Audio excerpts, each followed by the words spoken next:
না জেনে বুঝে ছাগলের খামার করলে কি ধরনের ক্ষতি হতে পারে?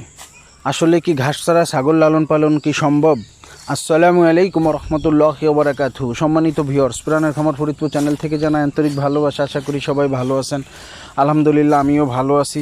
আজকে আরও একটি নতুন ভিডিও নিয়ে আসলাম আপনাদের জন্য। আজকের এই ভিডিওতে আপনাদেরকে বলার চেষ্টা করব আসলে জেনে বুঝে ছাগলের খামার করলে কি ধরনের ক্ষতির সম্মুখীন আমরা হতে পারি এবং ঘাস ছাড়া কি আসলেই ছাগল লালন পালন করা কি সম্ভব। পুরো ভিডিওটা দেখলে ইনশাল্লাহ বুঝতে পারবেন।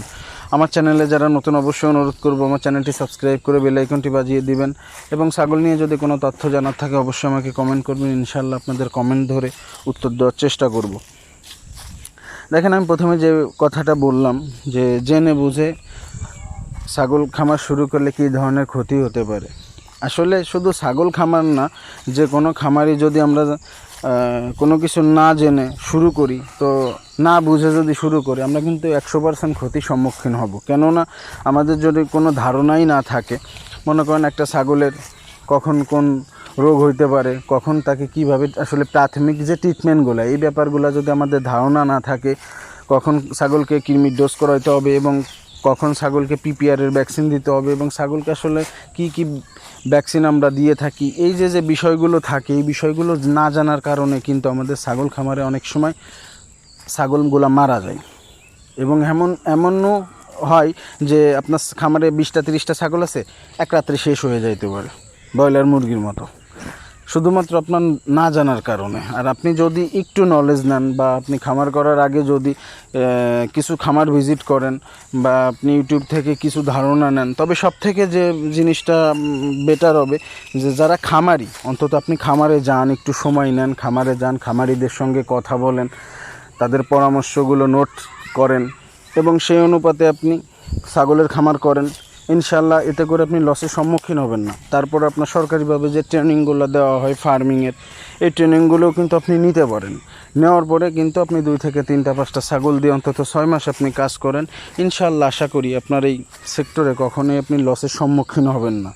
আর আমরা না জানার কারণে একটা ছাগলের যে সমস্যাটা বেশি হয়, ছাগলের গ্যাসের সমস্যাটা বেশি হয় এবং কৃমির সমস্যাটা বেশি হয়। সঠিক সময় কৃমির ডোজটা করাইতে হবে এবং ছাগলের যে গ্যাসের যে সমস্যাটা হয়, এটা আমাদেরকে কিন্তু ট্রিটমেন্ট দিয়ে রাখতে হবে। অবশ্যই আমাদের ঘরে আদা এবং খাই সোটা এটা রাখতে হবে। যখনই দানাদার খাক বা কোনো ঘাসের সঙ্গে পোকামাকড় খাক, পেটটা যদি ফুলে যায়, তাকে আপনার পরিমাণ মতো, বড় ছাগল হইলে 2-3 চামচ চা চামচের এবং ছোটো ছাগল হইলে 1-2 চামচ সাথে একটু আদার রস দিয়ে খাওয়াই দেন, ইনশাল্লাহ ছাগলের গ্যাস কিন্তু ভালো হয়ে যাবে। তো এই যে ছোট্ট একটা ট্রিটমেন্ট, ঘরোয়া ট্রিটমেন্ট, এই কিছু জিনিস আছে, যেমন পাতলা পায়খানা হইলে নর্মালি মানুষের মেট্রো আপনি বড় ছাগলের জন্য একটা ব্যবহার করেন, ছোট ছাগলের জন্য একটা ব্যবহার করেন। আর যদি তাতে করে না সারে, তাইলে আপনি অ্যান্টিবায়োটিক যেমন সিপ্রোসিন আছে, এই গ্রুপের আরও মেডিসিন আছে, এইগুলো বড় ছাগলের জন্য আপনি একটা এবং ছোটো ছাগলের জন্য অর্ধেকটা এবং বাচ্চা ছাগলের জন্য 3 ভাগের 1 ভাগ এটা ব্যবহার করেন, ইনশাল্লাহ ঠিক হয়ে যাবে। জ্বর হইলে আপনি মানুষের নাপা ট্যাবলেটটা বড় ছাগলের জন্য আপনি একটা ব্যবহার করতে পারেন, মিডিয়াম ছাগলের জন্য হাফ এবং ছোটো ছাগল হইলে 3 ভাগের 1 ভাগ। এই যে বিষয়গুলো আসলে এটা প্রাথমিক চিকিৎসা। এই চিকিৎসাগুলো যদি আপনি জানতে পারেন, আপনার কিন্তু ডাক্তারের কাছে সবসময় দৌড়ানো লাগবে না। আর ছাগল যেহেতু একটু অসুস্থ বেশি হয়, তো সেই ক্ষেত্রে আপনি যদি প্রাথমিক চিকিৎসাগুলো নিজে জানতে পারেন, বুঝতে পারেন এবং বছরে একবার পিপিআরের ভ্যাকসিনটা আপনাকে করাইতেই হবে। তো পিপিআর হইলে কিন্তু পিপিআরই ছাগলের সবচেয়ে প্রধান ডেঞ্জারাস রোগ।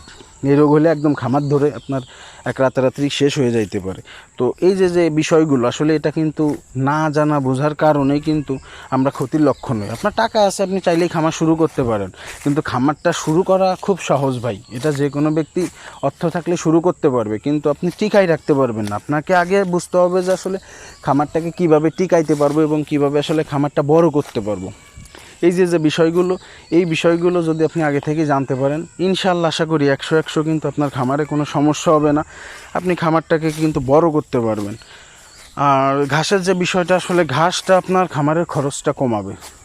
আর খরচ খামারে যতটা কম হবে ততটা কিন্তু লাভ হবে। খামারের কস্টিং যত বেড়ে যাবে আপনার লাভের অংশটা কিন্তু কমে যাবে। আর ঘাসটা কিন্তু অনেক ইম্পর্টেন্ট জিনিস। কাঁচা ঘাস আসলে ছাগল বলেন গরু বলেন এর শরীরে কিন্তু আসলে এদের প্রধান যে খাবারটা এটাই তো আসলে কাঁচা ঘাস। তো আমরা কি করি, কাঁচা ঘাসের বিকল্প হিসাবে খড় দেই, আরও নানান খাবার আমরা দিয়ে থাকি। শুধুমাত্র কাঁচা ঘাস আমরা সাপ্লাই না দিতে পারি, অনেকে সাইলেজ খাওয়াই। তো আমরা যদি কাঁচা ঘাসটা আসলে সরাসরি খাওয়াইতে পারি, দানাদার আর কাঁচা ঘাস, অন্য কোনো কিছুর দরকার নেই। এতে করে ছাগলের স্বাস্থ্য ভালো থাকবে, ছাগলের লিভার ভালো থাকবে, ছাগলের রুচি ঠিক থাকবে। আসলে মোট মিলেই কাঁচা ঘাসের বিকল্প কোনো কিছু হয় না। তবে কাঁচা ঘাস ছাড়াও কিন্তু আপনার ছাগল লালন পালন করা সম্ভব, তবে কস্টিংটা বেড়ে যাবে। আর যারা খামার করতে চাচ্ছেন অবশ্যই আমি আপনাদেরকে পরামর্শ দিব, যদি ঘাসের ব্যবস্থা করতে পারেন অবশ্যই আপনারা আগে ঘাসের ব্যবস্থাটা করে নেবেন। এতে করে আপনারা দ্রুত আপনাদের খামারটা বড় করতে পারবেন এবং আপনার খামারের ছাগলগুলা স্বাস্থ্য ভালো থাকবে এবং সুস্থ থাকবে। আর মোট মিলেই লাস্টে যে মেসেজটা আপনাদেরকে দিয়ে যাব, যে জেনে বুঝে খামার শুরু করেন এবং খামার শুরু করার আগে আপনি অবশ্যই ঘাসের ব্যবস্থা করে খামার শুরু করেন। আজকের ভিডিওতে এতটুকুই। যদি আমার ভিডিওটি ভালো লাগে অবশ্যই লাইক কমেন্ট শেয়ার করবেন এবং যদি ছাগল নিয়ে কোনো তথ্য জানার থাকে অবশ্যই আমাকে কমেন্ট করবেন। ইনশাআল্লাহ আপনাদের কমেন্ট ধরে উত্তর দেওয়ার চেষ্টা করব। আর সবাইকে অনুরোধ করবো আমার চ্যানেলটি সাবস্ক্রাইব করে বেল আইকনটি বাজিয়ে দিবেন। আমার জন্য এবং আমার খামারের জন্য দোয়া করবেন। আশা করি সবাই ভালো থাকবেন। আসসালামু আলাইকুম ওয়া রাহমাতুল্লাহ।